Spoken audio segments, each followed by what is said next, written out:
4-2 जण घेतलेली, त्यांना इकडनं तिकडं जायचं होतं, नदीच्या अलीकडनं पलीकडं जायचं होतं, तिकडं होती लक्ष्मण शक्ती. तुम्हाला लक्ष्मण शक्ती कळते का? लक्ष्मण शक्ती रामायण बसत असेल की आपल्याकडे? रामायणामध्ये लक्ष्मण शक्ती असते आणि लक्ष्मण शक्तीमध्ये सकाळी दिवस उगवायच्या अगोदर कोण उठतो? लक्ष्मण उठतो, लक्ष्मण. आणि ते लक्ष्मण उठण्याच्या एक अर्धा तास अगोदर ते माईकवरचं पुकारत असतं बघा, म्हाताऱ्या कोताऱ्या म्हाताऱ्यांना जागा करा, नाही तर टकुऱ्यांना आरळ फुटल म्हणतो त्यांच्या. बरोबर आहे की नाही? ते कामतीच्या पलीकडे एक कातेवाडी म्हणून गाव आहे, कातेवाडीच्या जवळपास एका वस्तीवर लक्ष्मण शक्ती होती. 70-75 वर्षाच्या एका म्हातारीच्या डोक्यात फुटला की नारळ तणकणती उठली, ओरडतच कालवा करत. लक्ष्मण उठायच्या आधी हीच उठली जाग्यावरनं. तिथं लक्ष्मण पुन्हा उशिरा 6च्या आसपास उठतो, ही जाग्यावरनं उठली लगेच. तरी ते स्पीकरवालं म्हणत होतं, सारखं तुम्हाला सांगतोय लगा कुणाच्या तर डोक्यात नारळ फोडचा. शेवटी त्या म्हातारीच्या टकुरात नारळ फुटला बघा.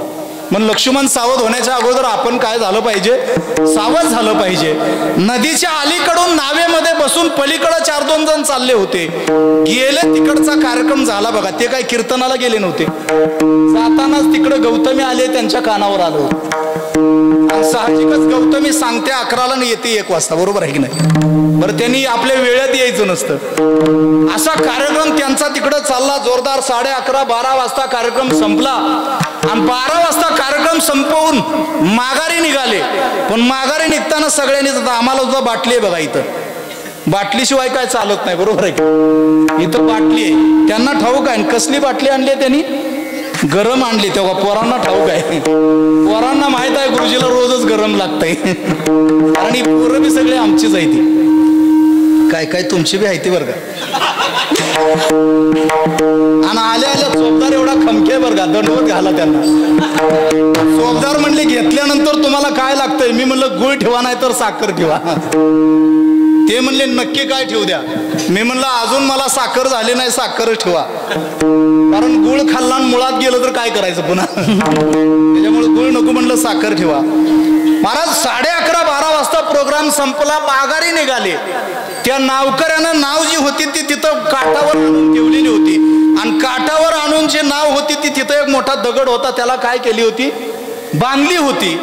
अहो 11:30-12 वाजता कार्यक्रम संपलेले हे सगळे कीर्तनकर बसले नावेत, आणि नावेत बसून पलीकडे निघाले. मग वल्लवरे नकवा वल्लवरे राम,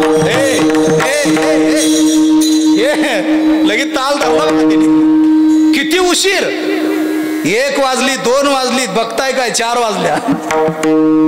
4 वाजेपर्यंत बोलवली, आणि काही जणांची उतरली. ज्याची जरा उतरली होती ती म्हणलं, हे लगा काट आला की म्हणलं आता उतरा खाली. काट आला म्हणून उतरले. बघितलं जरा फटफटल्यावणी झालं होतं. उठून बघितलं तर त्याच गावात होते ते, पलीकडे गेलेच नव्हते. का झालं हे? त्याचं कारण नाव कुठं बांधलेली होती? दगडाला बांधलेली होती, दगडाला. आणि ती दगडाला नावलेली जी नाव आहे ती नाव आहे संसाराची. आम्ही नाव संसाराची वापरायचे, पण संसाराच्या नावेतून आम्ही लहानपणी म्हणतो बघा, तमसोमा ज्योतिर्गमय किंवा तिमिरातुनी तेजाकडे. बरोबर आहे की नाही? प्रभू आमच्याने जीवना. एक भाग असा आहे अज्ञानातून ज्ञानाकडे जायचंय, मूर्ताकडून अमूर्ताकडे जायचंय. एक गोष्ट अशी आहे, आम्ही आहोत जीव दशेमध्ये, पण आम्हाला आत्मतत्वाची प्राप्ती करायची आहे. तो मार्ग श्रीमंत इथं सांगतात. विठाला विठाला विठाला विठाला विठाला विठाला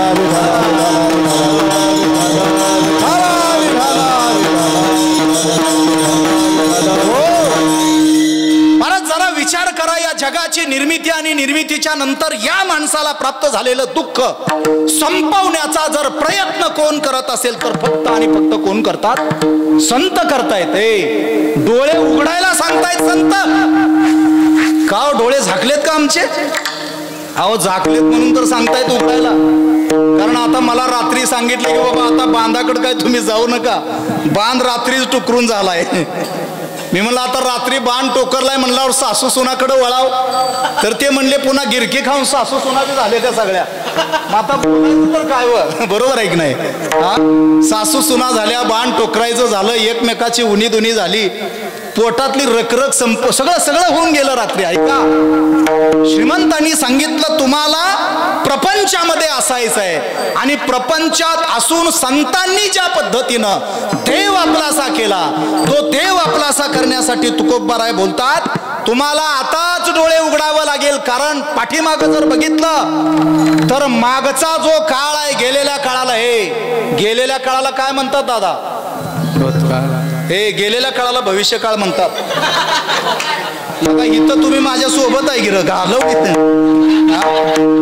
आणि मी MA BEd मराठी माणूस आहे आणि यांना शिकवतोय, हे म्हणतात गेलेल्या काळाला भविष्य काळ म्हणतात. आता हायती पोरं येते ती का नेते ती ओढून माघारी काय माहिती? अरे निघून गेलेल्या काळाला भूतकाळ म्हणतात, पुढच्या काळाला भविष्य काळ म्हणतात. आणि आता चालू असलेला जो काळ आहे तो काय आहे? वर्तमान काळ आहे. क्या माझी पट्टी आहेत बघा हे सगळे. आपणच आता थोडस आणि काय करायचं त्यांनी बी 4-2 महिन्यात, आता 4 दिवस झालं इथं आली ती काय खाते ती कोणास ठाऊक. अहो एका साधूला जेवाय बोलवलं, चष्मेवाले आजी बसली बघा इकडं. हे बघताय कशाला? माझ्यावर विश्वास ठेवा. विश्वासच नाही लोकांचा. मी सांगितलं ते बघा तिकडनं एक जण यायला लागले, हे करून बघितलं सगळ्यांनी तिकडं लगेच. आजी चष्मेवाले, साधूचं प्रवचन चातुर्मासाचं चालू आहे गावात आणि साधूला म्हणते बाबा आमच्या घरी जेवायला यावर का? बाबा खरं आपल्यासारखं बाबा पाहिजे होतं तिथं, सोडत्यात कशाला? पण तो खरा बाबा होता. तो म्हणला आजी तुम्ही प्रवचन ऐकायला येता इथपर्यंत ठीक आहे, पण मी कुणाच्या घरी जेवायला जात नसतो, कुणाच्याच घरी जेवायला जात नसतो. ती म्हणते या माझ्या घरी यावंच लागेल तुम्हाला. यावंच लागेल. होय. हे 4, 2, 5, 6 दिवस आठवडाभर विनंत्या आजीनं केल्या की साधू गेला, तयार झाला जेवायला जायला. गेला तिथं नातू आहे, आजी आहे, जेवायला बसला. जेवायला बसल्यावर नातूनं सांगितलं बाबा हात धुवायची गरजच नाही का? चमचामध्ये तुम्हाला खीर खायला. मग साधूला वाढलेल्या ताटामध्ये खीर होती. खिरी चमच्यानं खीर खायला साधूनं चालू केले. बघताय काय खाता खाता खाता खीर संपत आली. मी अन्नाचा परिणाम सांगतो. तो चमचा साधूनं उचलला आणि हळूच गुरुपा मागच्या खिशात टाकला, आपल्या बंडीच्या खिशात चमचा टाकला आणि चमचा बंडीच्या खिशात टाकल्यानंतर साधू होता तो साधू जागा झाला लगेच साधू. आणि मग लक्षात आलं त्याच्या की आपल्याकडून काहीतरी काय झाली आहे, चूक झालेली आहे. त्यानं चमचा बाजूला ठेवला आणि आजीला विचारलं आजी काय उद्योग करताव तुम्ही? ती म्हणली त्याच अवलादीला विचारा. त्याला विचारलं काय आहे, काय व्यवसाय काय? ते म्हणला दरोड टाकायचं. आणि ही खीर ती म्हणला सुपलीतनं आणलं होतं पळवून परवा दिवशी.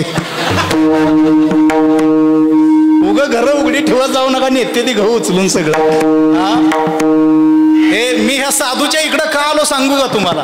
3 दिवस झालं पोरं इकडं जायते, त्याच्यामुळे आता भूतकाळ आणि भविष्यकाळ कळलं ना त्यांना. तुम्ही काय यांना तूप फिप खाऊ घालू नका बरं का.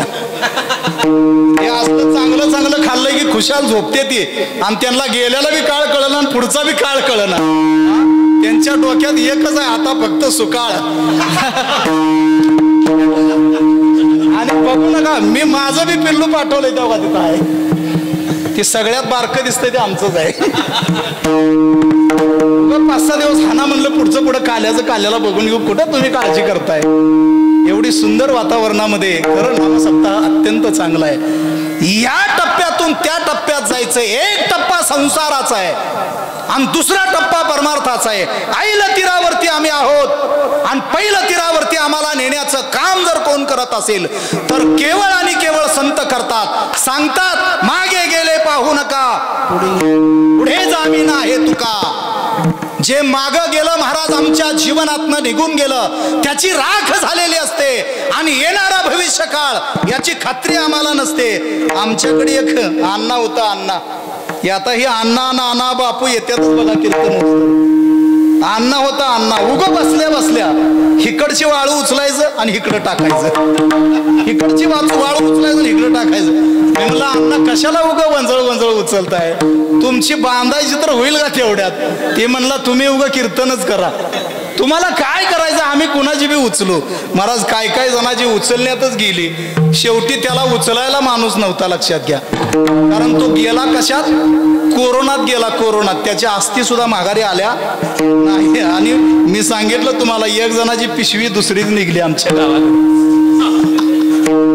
एकाची पिशवी दुसरीच हे, या कोरोनाचे एवढे उपकार आहेत आपल्यावरती.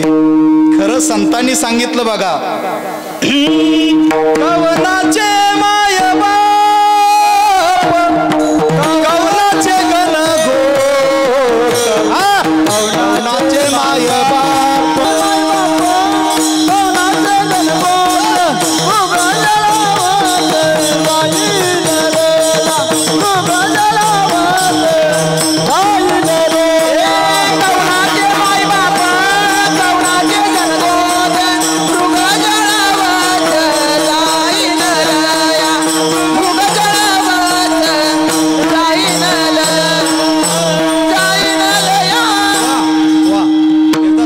टाळ्या वाजवा रे यांच्यासाठी.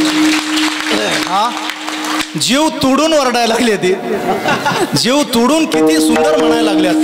असं वाटतं उगा मला शिकवा म्हणतोय तर शिकवा नाही. हा, ते म्हणते ते उगा तुम्ही करताय तेच बरं आहे. त्यांचं म्हणणं आहे तुम्ही कीर्तन करताय तेच बरं आहे, उगा इकडे येऊ नका. आतडी वळा करावं लागते. ते सोपं नाही बरं का गाणं. गाणं सोपं नाही. गायनाचे अंगी, हा, गायनाचे रंगी, शक्ती अद्भुत ही अंगी. गाणं मोठी गोष्ट आहे. आणि वाजवणाराबद्दल पुन्हा बोलतो, तिकडनं वाजलं बघा कोणाच तरी. आता खरं अजून पंगत व्हायची आहे की का, दुपारच्या पंक्तीचं वाजलं कोणाच टाकू. हे पंक्ती जेव्हा पण उगं वाजल एवढं जेवू नका बरं का. हा, बरोबर. म्हणून मी सकाळचा पाठ गुरु सकाळी घेऊन टाकतो. सकाळी पाठ का घ्यायचा, जेवल्यानंतर एक अर्ध्या तासात जर पाणी नाही पिली तर तिथंच वाजायचं चालू होतंय. बरं, ते त्या वाजवण्याला मर्यादा नाही. कुणाचं डुम करते तर कुणाचं ठूस करते. आणि ते त्यांचं त्यांना पटतंय बरं का, ते म्हणून तर हसते ती. हा, म्हणून खाताना जरा बेताचं खावं. मी तर आता खाणंच बंद केलंय, तुम्हाला सांगतो. खाणं बंद केलंय, फक्त घरचं बरं का. घरचं खाणं बंद केलंय. जेवढं सगळ्यात जास्त, मला एकानं विचारलं सगळ्यात जास्त तुम्हाला काय आवडतं, मी असं केलं.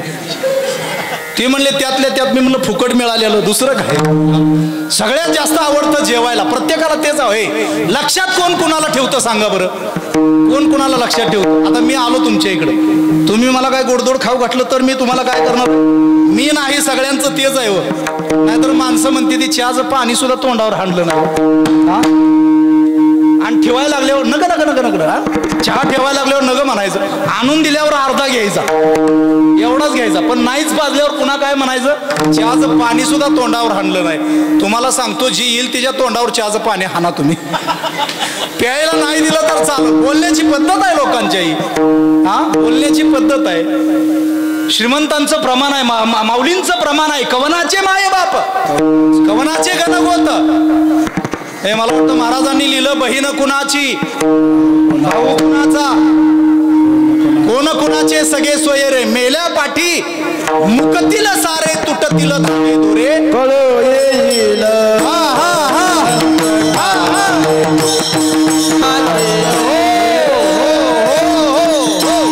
हो हो हो, ऐका.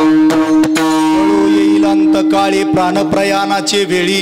आपण म्हणू, पण लोकांना वाटायचं आम्ही काय पुण्यतिथीच्या कीर्तनाला आलो का काय. हा, आम्ही काय पुण्यस्मरणाला आलोय का, श्राद्धाला आलोय. कवनाचे मायबाप, कवनाचे घनगोत. पण संतांनी आम्हाला भूतकाळ विसरायला सांगितला, भविष्य काळाचा विचार करू नका असं सांगितलं. कारण कल कल क्या करे, कल काल के हात.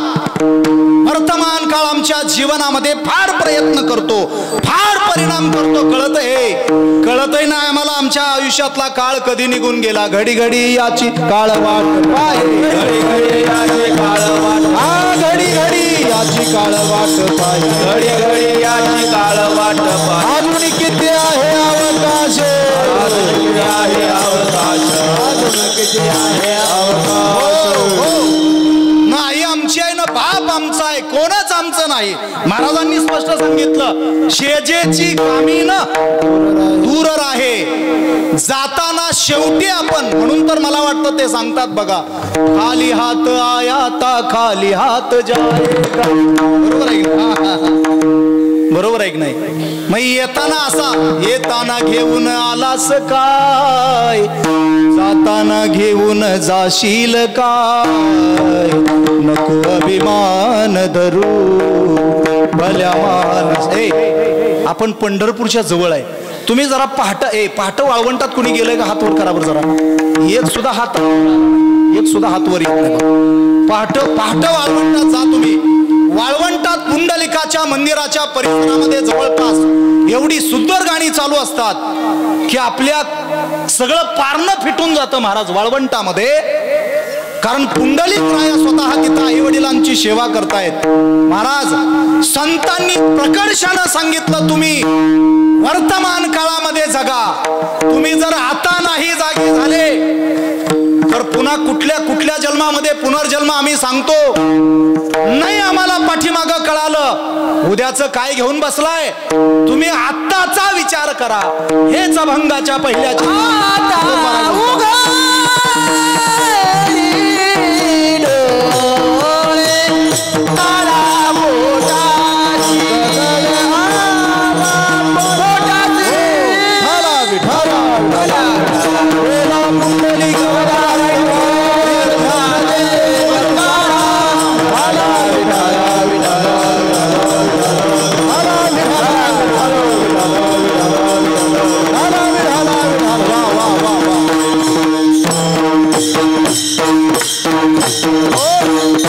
महाराजांनी लोकांना, समाजाला वर्तमान काळामध्ये जगण्याचा संदेश दिलाय.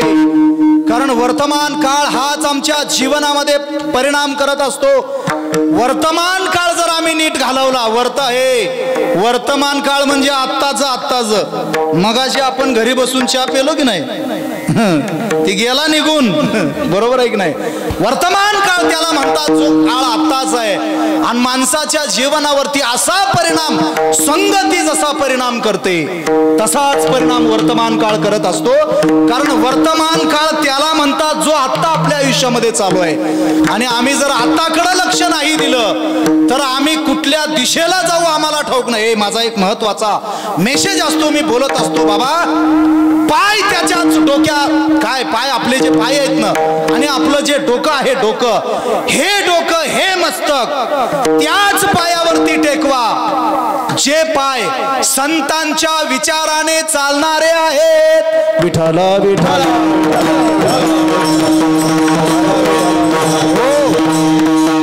त्याच पायावरती डोकं टेकवा. कारण ते पाय जर चांगले आम्ही तपासायला सांगत असतो बाबा मी, तुम्ही जर पाय न तपासता डोकं टेकवलं तर न जाणो ते पाय कुठून बरबटून आलेले काय ठाऊक आहे आम्हाला. त्याच्यामुळं बाबा पाय तपासल्याशिवाय त्या पायावरती डोकं टेकू नका. आणि आता गर्दीसोबत चालू नका. कारण गर्दीमध्ये आता एक गोष्ट सांगतो तुम्हाला, अपप्रचार हा एक शब्द असा आहे.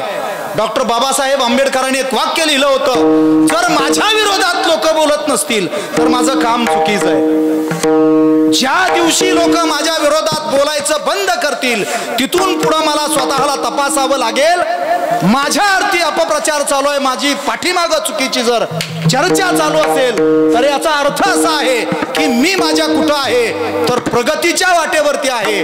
म्हणून आपण ज्या पायावरती आपलं डोकं टेकवायला लागलेलो आहे ते पाय आपल्या जीवनामध्ये फार परिणाम करतात. म्हणून श्रीमंतांनी एक सुंदर प्रमाण दिलं बघा, निळोबाईंनी प्रमाण दिलं, मस्तक ठेंगला करे